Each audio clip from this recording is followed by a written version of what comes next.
to help answer your questions that we don't get to today.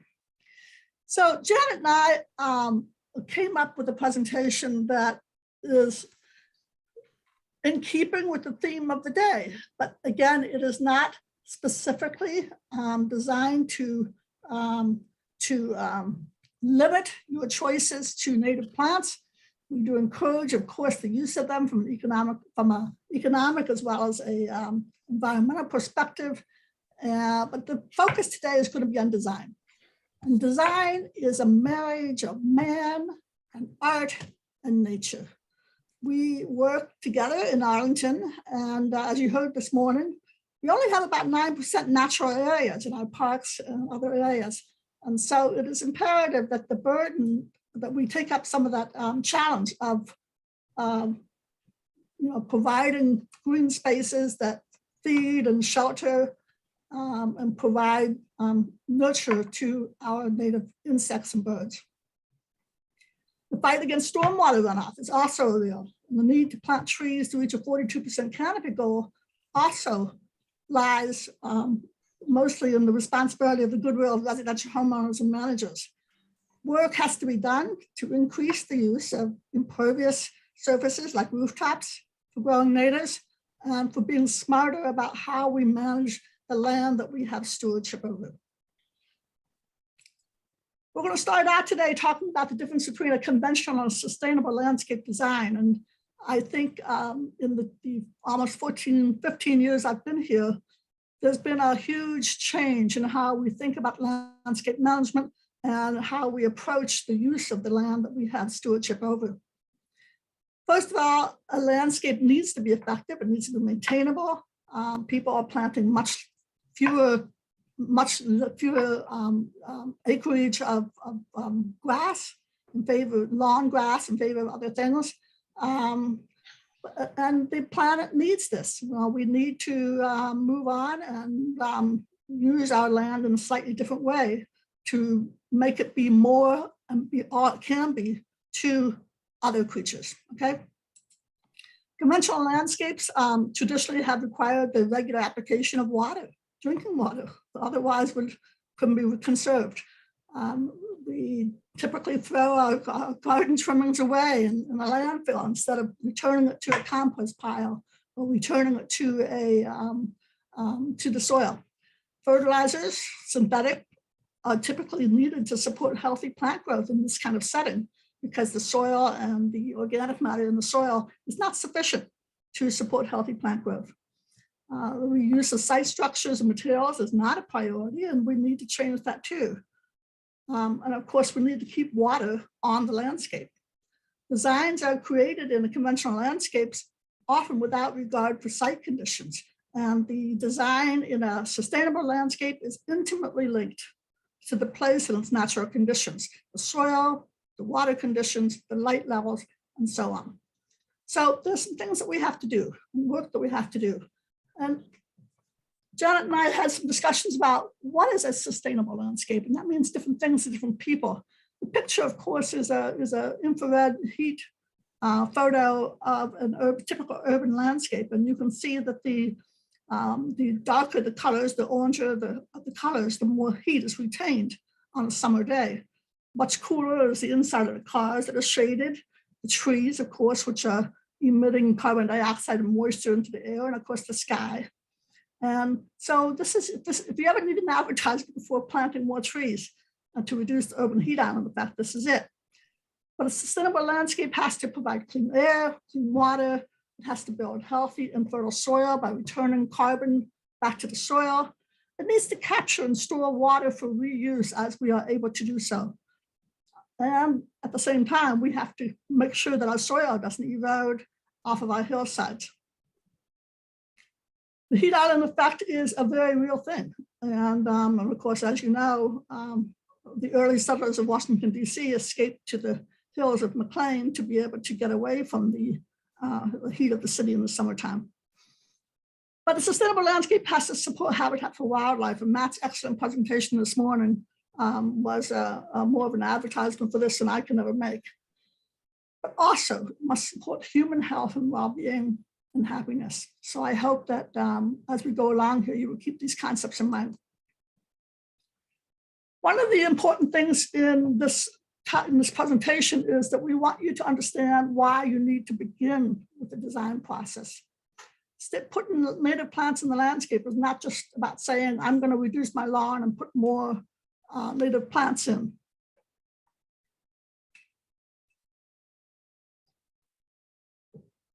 It is also about building in and making deliberate choices about how we utilize the land and what we're going to do with it.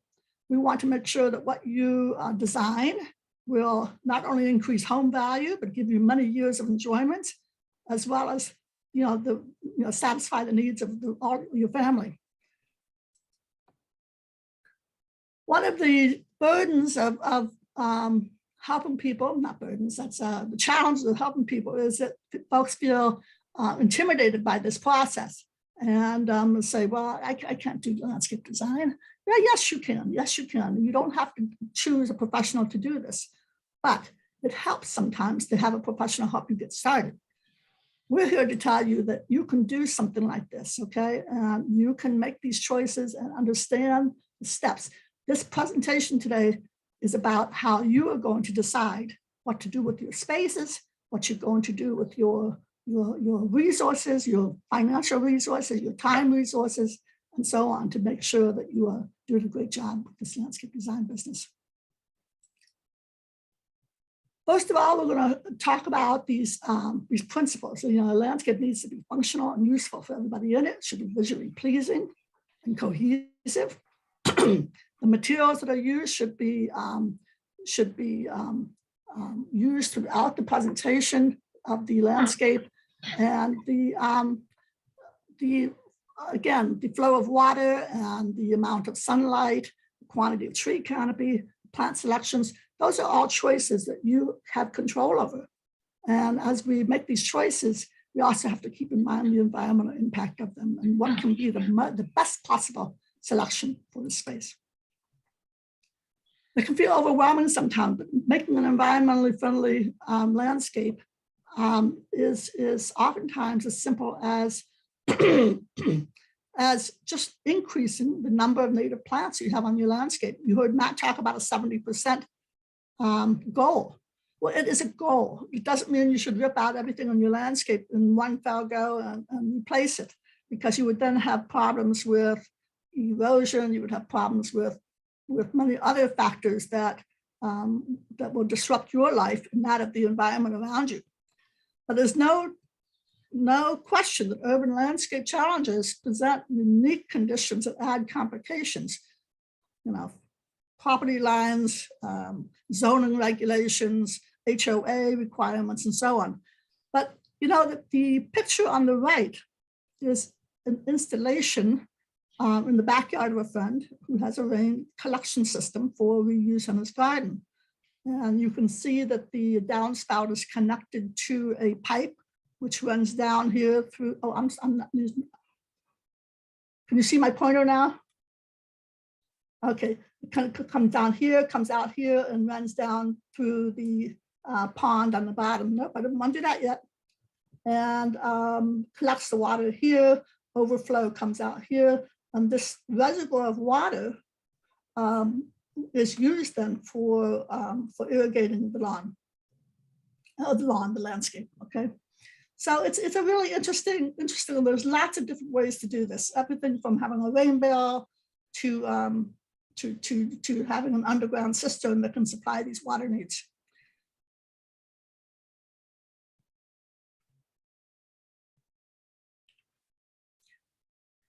Okay, so it's really about being in harmony with nature. And what we are striving for is to make sure that the principles of landscape design are kind of a guideline, okay, a kind of a tool for you to use as you think about your landscape. The balance and unity, the scale and proportion, the repetition and rhythm, transition, focal points in line, and harmony. And you look at this landscape in the picture on the left here and think, oh, that's so nice. But this is not in reality what we would probably want to have in our home landscape, or even possible to achieve even, okay? but it's fun to look at and it's fun to think about how we might use these principles to establish the idea of harmony in the landscape. For example, in this picture, which is of a Japanese garden, you can see a very deliberate landscape design and some material selection and line placement that is designed to create a visually pleasing garden. Is it visually pleasing to you? Is it visually pleasing to the designer? And that's one of the points we want to make here is that there's no one size fits all business here. But purposeful blending of the landscape with the architecture, the deliberate use of bioregional plant selections will get you a long way up the list of making decision making about the materials and the hardscape that you have to use. So the question is, when you look at a picture like this, or you see a home that has a beautiful landscape and you think, gee, I'd like to do that. How do we begin that process of understanding what we're looking at? When I was in business, I used to take customers out in my vehicle and say, when the question came up, what kind of look do you like? Oh, I don't know, people would say, let's go for a ride. And so we would go in the car and go for a ride and look at different homes and different landscapes. And people would say, oh, I like that, or I don't like that, or I like that. And then we would sit down and try to figure out, what is it about that landscape that you like? Now, if you wanted to replicate this particular landscape in this photo with using native plants as opposed to non-native Asian plants, what would you choose? I'm not going to put you on the spot and ask you that question. I'm not going to make those selections because everybody might have a different idea of that. But as Sharon has pointed out several times to me, the effect in this garden is achieved by meticulous maintenance, repeated meticulous maintenance. But you can see the form of the plant and you can choose a native plant, for example, that will replicate, study these forms in the landscape and recreate this using native plants. As you all know and have seen, there are different kinds of approaches to doing landscape design. This is kind of can be characterized for starters as a balance of symmetrical balance as opposed to asymmetrical balance, okay? And this is, symmetrical balance is usually even on both sides. It has even numbers that are divided equally. You can put a line right down the middle. You have an axis, maybe even more than one axis that defines the symmetrical balance of this landscape. Asymmetrical balance achieves the same kind of equal weight, but in a different way, okay? For instance, in the top picture, you can see the symmetrical balance has 5 shrubs. It has the 2 on both sides of the water fountain. The water feature is a central feature, and it is flanked on both sides by identical plantings that frame the central point, the focal point. The asymmetrical balance, by comparison at the bottom left, shows the same plant selections, but in a completely different arrangement. And that different arrangement allows you to achieve a balance that gives the weight of the water feature and compares it to the, equates it to the weight of the tree on the right side and the arrangement of the shrubs. In the picture on the lower right, you can see this asymmetrical balance is achieved through numbers.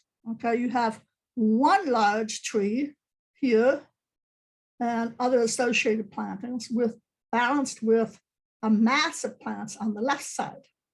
Okay, balance is part of what creates the pleasing effect when we look at landscapes. It's important to recognize. The reality is that most of us don't have enough room to do formal symmetrical gardens. The picture here on the upper left shows an entrance home that clearly wanted to identify the front door as the main focus of this landscape. So they have flanked it with identical plantings on both sides, shrub masses, And of course, balance on both sides, even at the corners of the house with plants that are equal. Now, behind that, it segues out into the broader landscape, but the front entrance of the house is rigidly symmetrical, as is the bottom picture on the left. The bottom picture on the left uses a focal point of a shed or a little structure here in the middle here with a walkway that forces people to move around and get around to see the design. I have a question for you about the picture on the right. The asymmetrical balance that is exhibited here is an interesting one to contemplate. You have, on the one hand, a typical suburban landscape. You've got a landscape with a tree on the corner, this weeping crab apple perhaps in the front, rocks that come up here and walkways. And my question to you is, does this picture appear to be balanced? In my mind, the answer is no. What would make this design, this asymmetrical design here, appear to be more balanced? I'm curious what your opinions are. Janet, can you put some stuff in, tell me what people are saying in the chat box? One person says flip it. Flip it. Okay, so put the crab apple over on the other side. Right? Well, okay. Any other ideas about how to make this picture, this scene more balanced? Kathleen says put another tree on the left. Oh, I like that. So something over here on this side that would help screen this house over here.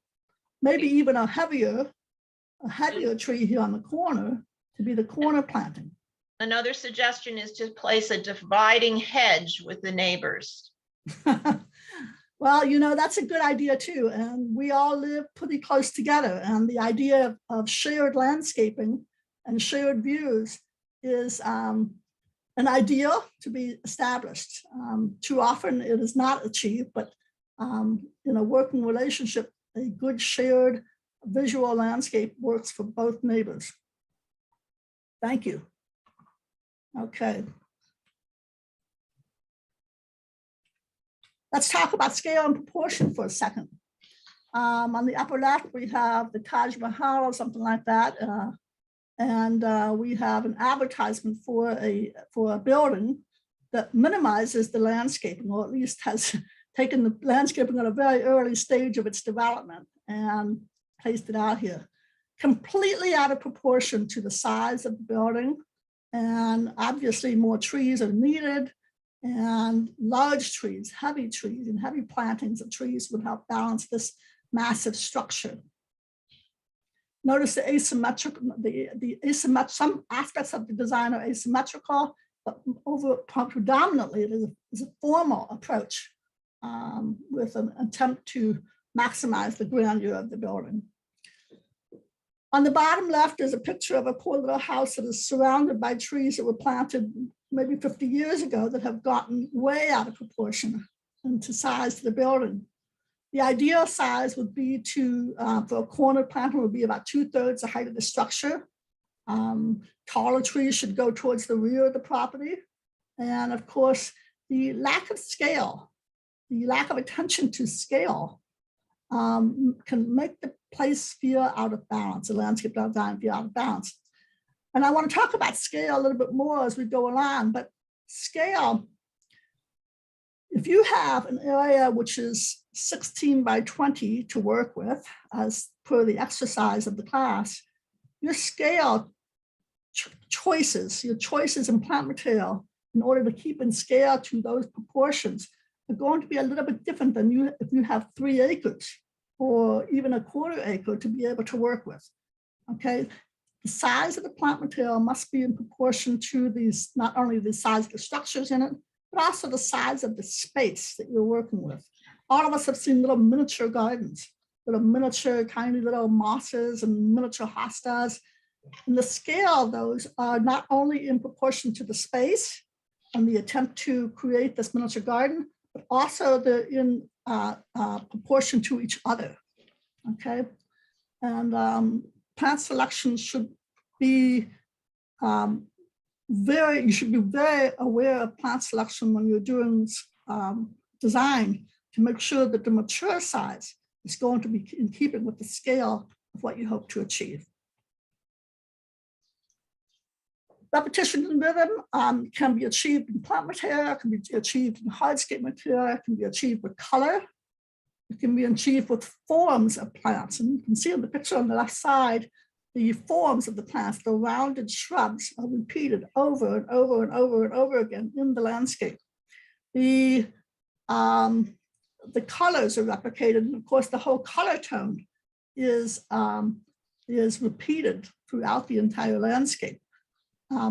Like it or not, I think it's a marvelous example of repetition in the landscape that shows a unified material, stone, being used throughout, a unified color, and of course a minimal amount of distraction from different kinds of plants that is in keeping with the style of the architecture. Okay. So the line pictures on the right is of an array of trees that, again, the rhythm, the repetition of the trees in the row of the trees is a pleasing way to draw people down a path and use the line of those trees to bring harmony and unify a scene. Those lines and those paths can also be points of transition.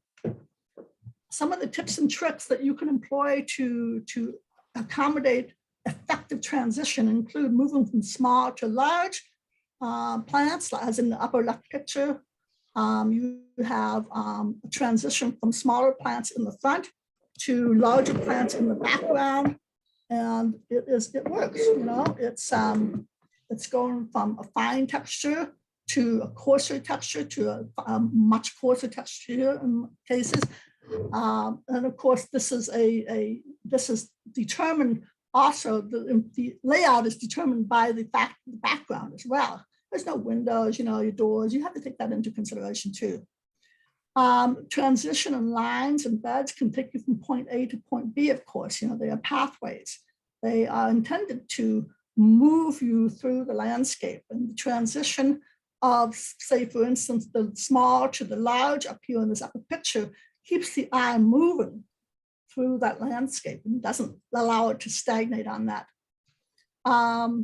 Here in the lower right-hand picture, you have a very formal layout, which of course has pathways and transition that call you to move around the pathway and through that gate back at the back. It's not clear exactly if there's a focal point back there, but this gateway effect with the hedge is an invitation to come in that in some ways replicates the invitation from where you started. Here you have the arch, and here you have the reverse arch over here on the other side. Kind of cool, huh? So let's talk about focal points for a second. Focal points are, I want to say about focal points that they can be a very big asset in your landscape. That doesn't mean you need to put a chair or a tree or a piece of statuary or a bird bath in every part of your landscape. It means that you need to be aware of what the focal point is in your landscape. Essentially, a focal point asks a viewer's eye to stop and look and pause. It directs the viewer towards a future forward-thinking point in time and space. And in this case, in the picture on the left, you see the bench being the center focal point of this mass of azaleas around it, okay? Without the bench there, it's still an attractive planting, but it's just the mass of plants. With the bench there, there's a focal point.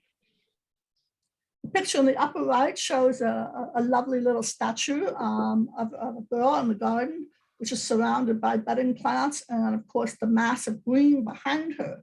And that massive green provides a backdrop.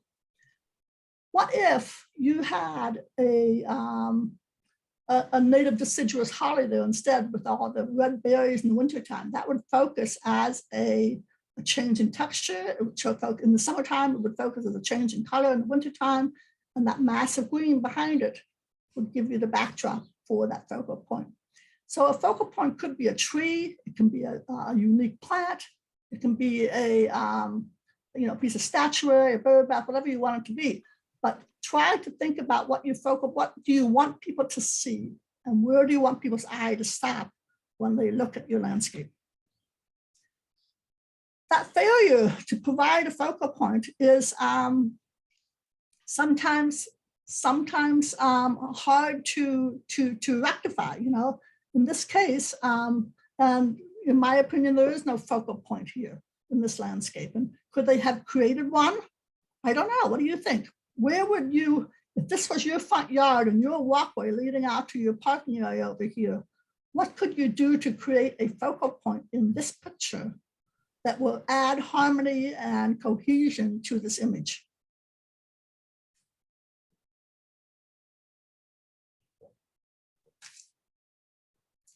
Any suggestions? Benches. Benches. Okay. Water feature. Where would it go? Bird bath. Not plants, but perhaps some large boulders or rocks. Okay, all right. What if we use this larger area here to create a berm, either a water feature or a berm type structure that would provide a unique plant on it, something spiky maybe. This looks like a sewer landscape, and no intention, no attempt has been made to make this into a Northern Virginia native landscape, okay? But you're right, all those things would work, but it is a walkway to a home or a structure where people are parking when they're walking along here. If you want people to notice a landscape, you have to give them something to notice, okay? Very good. Okay. This lovely photo here is from Omi van Sweden, New American Landscapes book. And if you're not familiar with Omi and van Sweden, they are considered to be some of the premier landscape architects in our country who have premiered a style of using native plants that is just breathtaking. And of course, they're working with very large estates in most cases, with unlimited funds, but the work they have done is stupendously beautiful. And if you get a chance to see their books, please do so. But I want you to see, I chose this picture to talk about line and bounds and focal points, because you have this massive green right here. Then you have a mass of the bee balm right here and grasses. The pathway comes up through the grasses and curves around. There's a patio, a wide space. And those wide spaces are pausing points. Those are places where people stop and look and listen before moving on.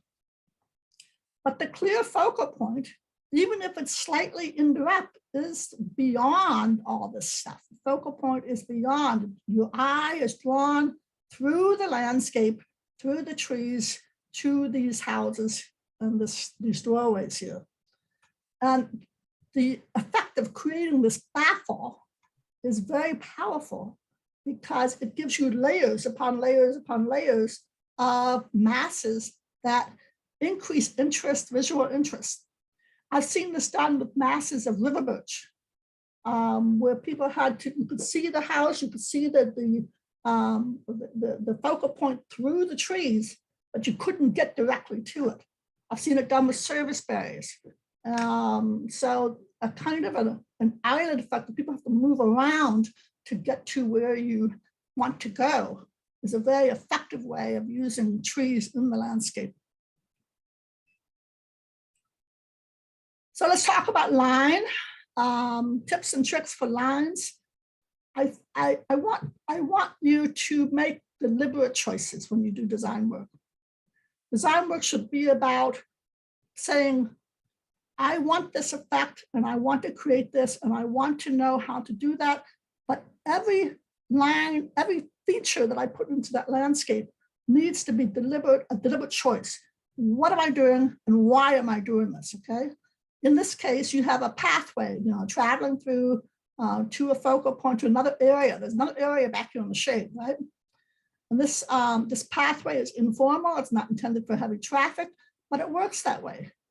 It might also work as a means of collecting water. And I have installed dry wells underneath pathways like that in low places of gardens where water collected. There was no place for it to go or to run off to. So we dug pits and collected the water underneath pathways and used stone over the top. And that's one of the examples that we look at later. We'll be talking a little bit about that more.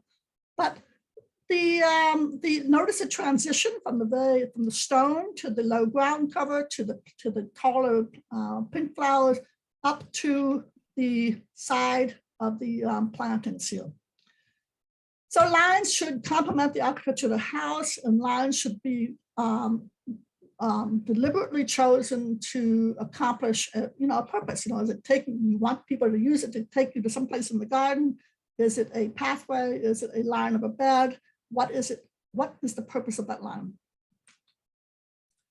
This picture is very pleasing to me because of lots of reasons. First of all, you see the replication of the design of the tiles, the curves, replicated in the design of the doorway here. You have transition from the tile to the stone material here against the wall to these plants that are in pots and up to the overhanging foliage over the top of the doorway. So the doorway is framed by these plants and rocks. It is in a way formal, but it also introduces a very informal asymmetrical balance with the bench here balanced out by the stone. Okay, I really like this design, and I think that it's not only does this opening work as an invitation, a doorway, inviting you to go into that area, but it also invites you in some way to, it's like a window, and it makes you feel enclosed in that space. And as we go along, also think about the idea of the landscape of these in sections and pieces that you can think of as being outdoor rooms. This massive thing is a garden called Filoli in Woodside, California. And I'm putting this in here to show you some really important ideas here about repetition. First of all, you can see the repetition of the pink throughout the entire landscape, the color of the tulips. You can see the repetition of the white and the balance, the asymmetrical, the symmetrical balance of the white around the pond and the framing of that. And of course, the very, very, very formal clipped hedges that look right here that are replicated in the low hedges around the borders, as well as even in the trees. And all of this is against the backdrop of these unpruned natural hillsides behind it. And the contrast for me is it works very well. This might not be your taste, but I think the contrast between this, the formal landscape, and the informal asymmetrical hillside around it is highly effective and makes for a very restful spot. Kirsten, I'm going to interrupt for a second and pose a question that comes out of a comment one of the attendees made in the chat box. Sure. And it has mostly to do with focal points. Okay. So back when we had the discussion about what could be done to the space that seemed to need a focal point, the question really is, do we need a focal point on both ends? One that looks from the garden or the driveway out in towards the house, and then another focal point when we're from the house looking outward into the garden or the landscape space? Well, the answer to that question, like so many of these kinds of questions in landscape design, is it depends.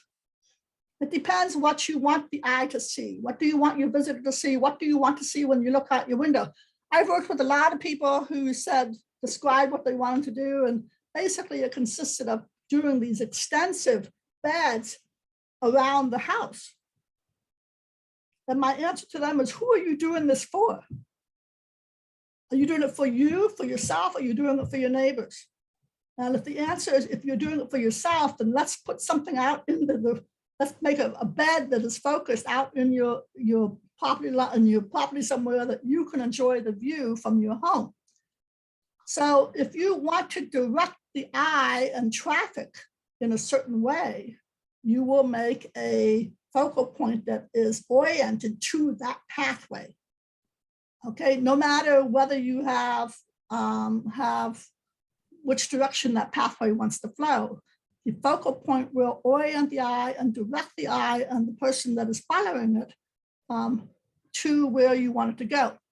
Now, beware of cluttering up your landscape. You know, be aware that you can use plants as focal points. It doesn't have to be a piece of statuary or a light or something like that. It can be a plant. And I encourage you to think about that, because if you just have, if you're in the mode of putting native plants in, and you just want to put you know, a native plant in that is going to be that special one focus point, that's a perfectly good way to do that. Okay, so you can replicate it here with the hardscaping and with furniture. Notice a replication of the lines, the hard lines of the bamboo and so on. Okay, invasive plants. No. Okay, let's talk quickly about the bones of a garden. And that's a concept that was pretty popular in the garden magazines. And I really like this series of slides because it talks about what is the structure that you're going to hang your landscape on. Now, this is a semi-formal, semi-asymmetrical also garden that is, you know, a backyard type setting. So you can see the hydrangeas, you can see the little boxwood hedges here, the vertical pyramidal trees here. So what are you looking at when you look at that picture? What are the lines that you look at? Here, this is what I see when I look at this picture. I see the lines that are formed by the walkway edges. I see the little hedgerows. I see the vertical elements of the evergreens. I'm gonna go back to that first picture again and show you again. See it again? There's the lines, okay? So the structure and the lines, this is why we start with design, because we want to set those lines and those shapes and those forms before you ever choose plants to put in there. So there it is without the plants. And you can see that there is a very symmetrical balance to it in this form. But if you go back to the original picture, you don't see that symmetricality so much once the plants get in there.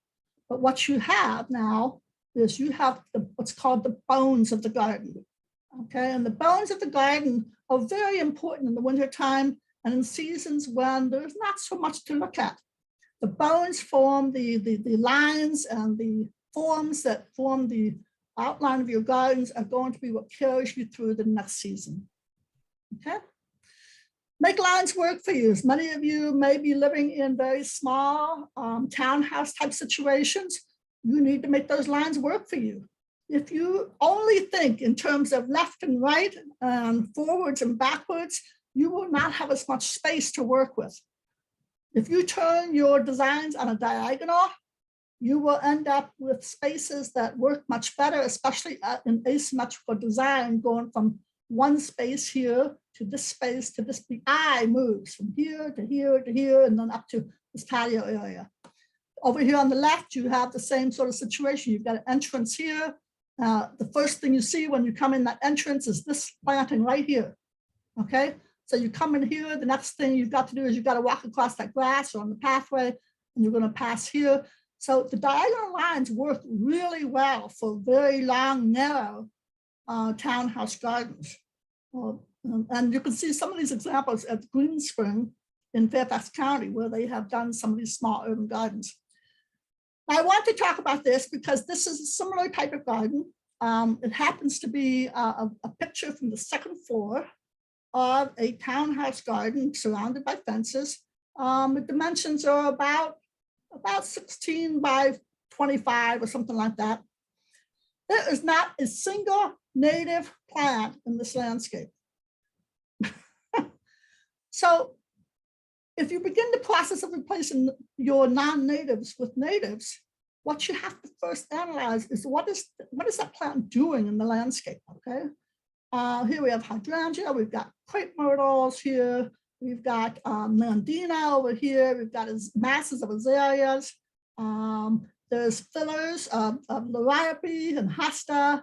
How do you even begin to approach this? Well, I would tell you to look at the plant and say, what is that plant doing in my landscape? What form, what function is it providing? And then choose something that is roughly equivalent. For example, serviceberry, or maybe bay magnolia could be a replacement for the crepe myrtles. Itea Itea or red twig dogwood would be a great replacement for the azaleas and the nandina. Okay, they have similar sizes, similar forms, not exactly, but similar forms and sizes, and certainly similar interest. Foam flower, tiarella, or one of the other small, of the many small ferns like filler plants could be used to replace liriope with. Solemn seal is a beautiful, beautiful plant in the mass that would give you the same variegation in some cases from the cultivars as the hosta.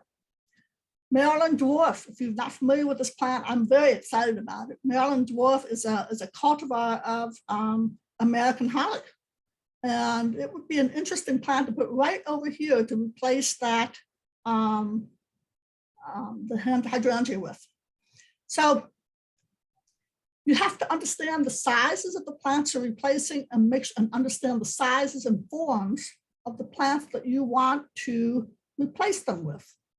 That's not something we can teach you in a 3-hour class. This is something that requires study and research, and something that you will have to be working up for the rest of your life. Janet and I were talking about this, and I think we looked at each other and said, do you know all this stuff?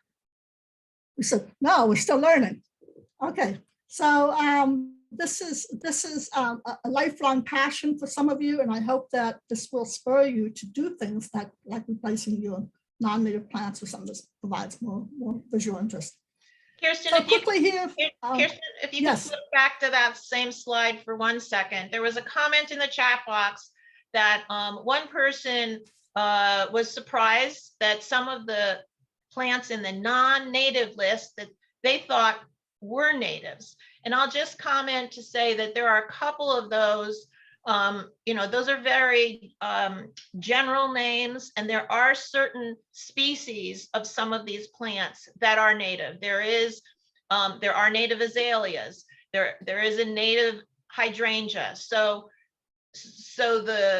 in general, those types of plants on the non-native list are non-natives, but if you really want an azalea, it's going to be a deciduous azalea, not an evergreen azalea, but there is a native type of azalea, and there is also a native hydrangea. So that's just in response to one comment that was in the chat box. That's exactly right. Thanks, Janet.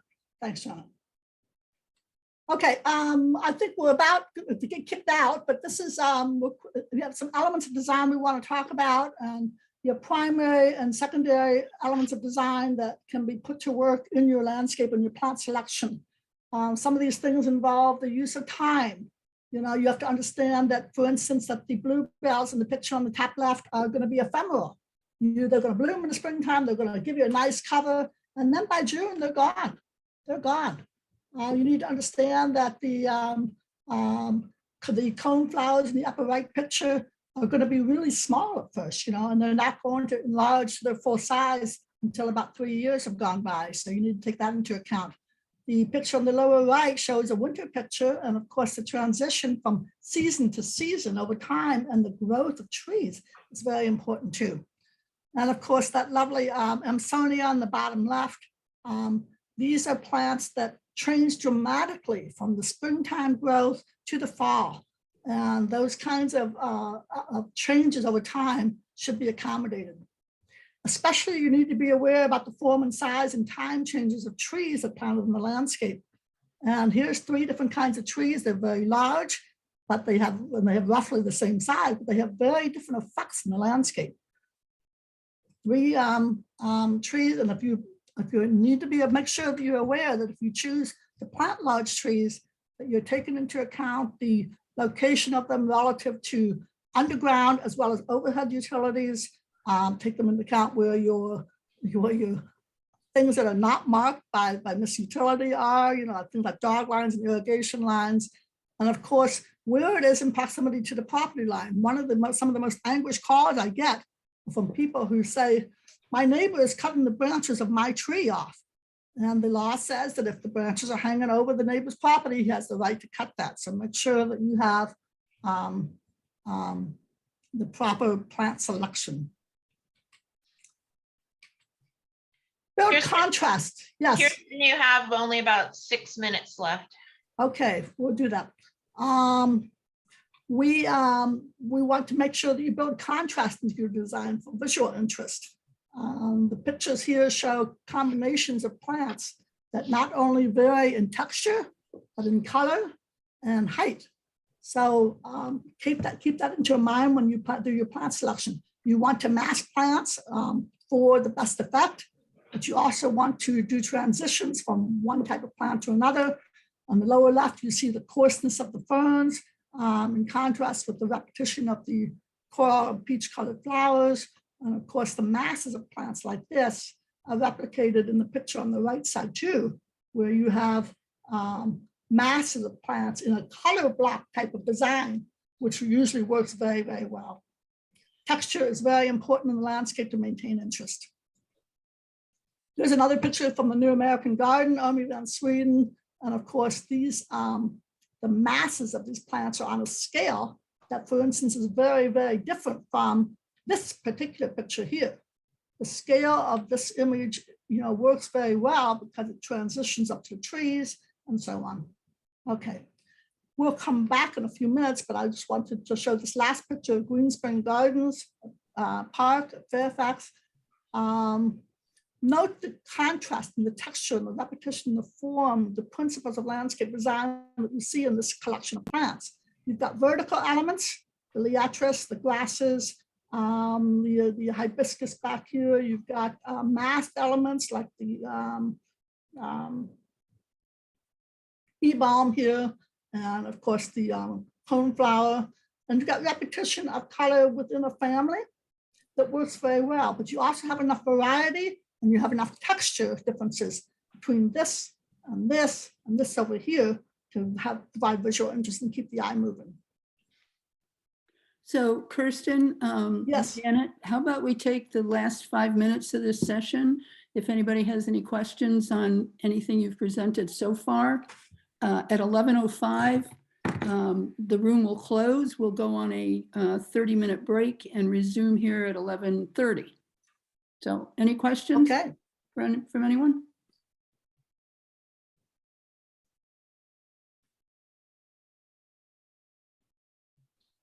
I don't see anything popping up in the chat unless somebody is typing something.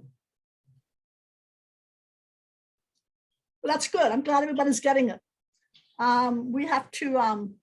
There's one question. Do you do consultations? I'm an extension agent. That's all I do is consultations.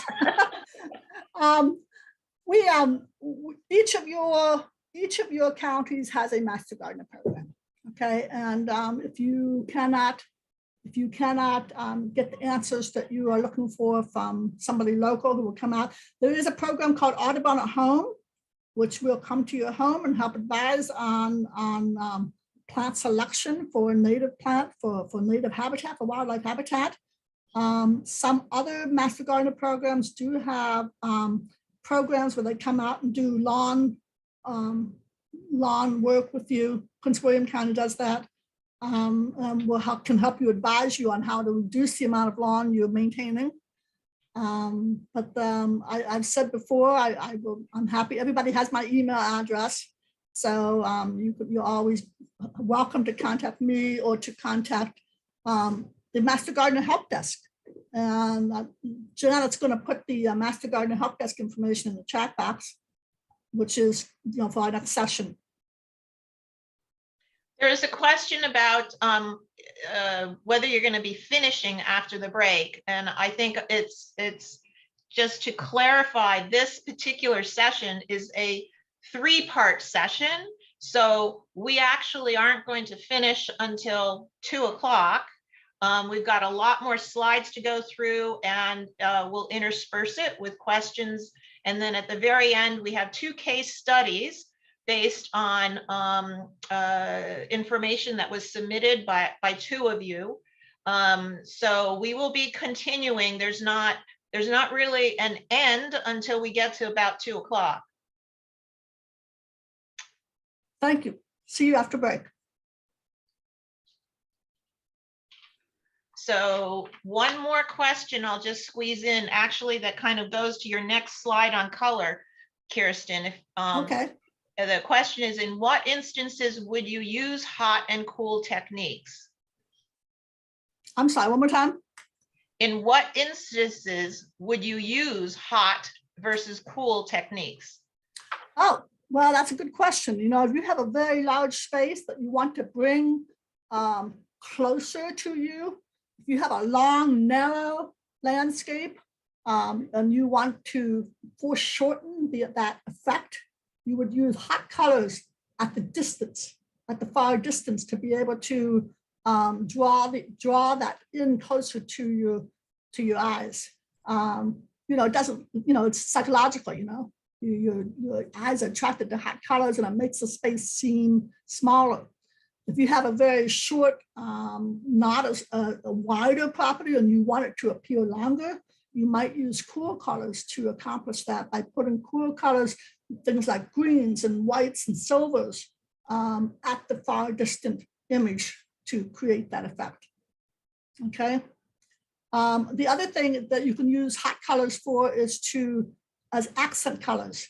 I once was invited into the home of a person that was consulting about landscape design, and she said, "Come here, can you look out this window, please?" And so I stood in her living room and looked out the window, and her living room was kind of a mix of beiges and neutrals and accent colors of red and orange.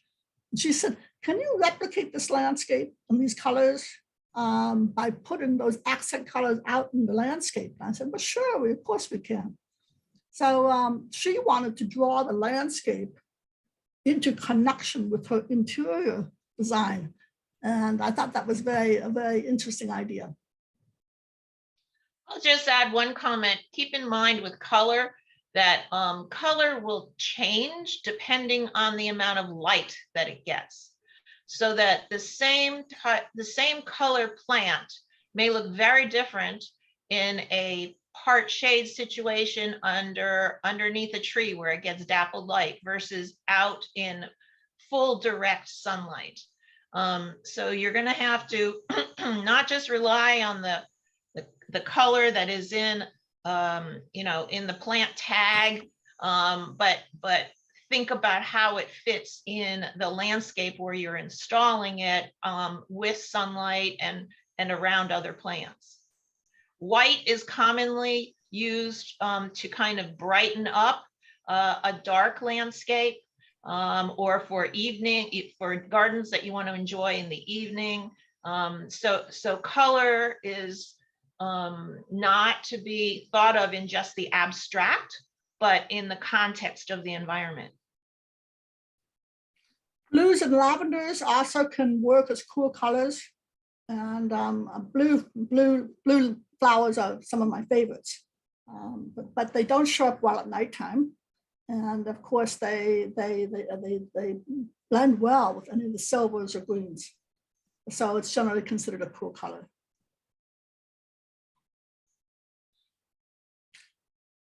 Okay, we need to close out. We'll come back. I thought the rooms would that Robert would automatically close the rooms. So if you want to keep chatting, I can tell you when it looks like the room's going to shut down if you like. Okay, all right, we go on. Some more elements to bring into the landscape include sound and motion. And the sound of running water, as you all know, is a powerful, attracting, and just that sound can be kind of a focal point for your garden. Where is that sound coming from? Of course, there's a visual element to it too, but the sound of running water is a very powerful addition to the landscape. And of course, If you've ever had a mountain mint or another plant that attracts a lot of insects to visit, good on you. But that color and that sound can add a lot of benefit to interest to your landscape. Motion, the sound of the motion of grasses blowing in the wind is also very effective. Okay, touch and fragrance, another secondary elements that can be deliberately added to your landscape. You've got the bark texture, you've got the texture of stone. The bottom left picture shows Muhlenbergia grass at the US Botanical Garden. And that you just want to go out and touch that. You want to run your hand through it. It's so beautiful.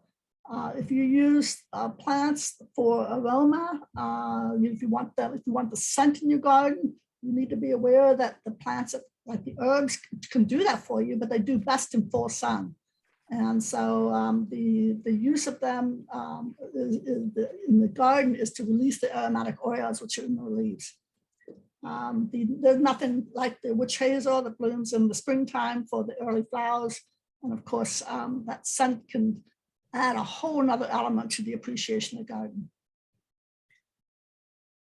Okay, we're gonna segue here into a little tiny area that I'm very interested in, which is the rule of thirds. And if you have had any kind of training in photography, the rule of thirds talks about how we proportion images that we look at in a camera screen. And of course, the rule of thirds is based on the 2/3 to 1/3 ratio. And it's a very good training for good photography if you're interested in that. But this is all based on something called the golden ratio, which was known by designers in the Middle East. Moors, Hindus, Da Vinci used it. Le Corbusier, the architect and designer, used it for many of his work. And basically, it holds that the golden rectangle, which is the proportion of 1 times 0.618, which is roughly 1 to 2/3 or 3 to 2/3, is a pleasing to the eye and harmonious to many people. This is replicated in things that we see every single day. Index card, rug sizes come in these golden rectangle dimensions, okay? This is a ratio of 1 to 0.618. The human face is often the pleasing proportions are, 1/3 and 2/3, okay? And it is based on something called you can express it mathematically in the Fibonacci series, which is the series that goes, it says you add 1 to the one before it, you get 2, and 2 plus 1 is 3, and 3 plus 2 is 5. And the series creates a spiral. And the spiral design is used in architecture, and it's used in many applications of human design. And that's because it's replicated in nature over and over and over again. We see it in the heavens, we see it in storm formations, we see it in plant furrows, we see it in shell development, and of course we see that spiral design in the formation of flowers.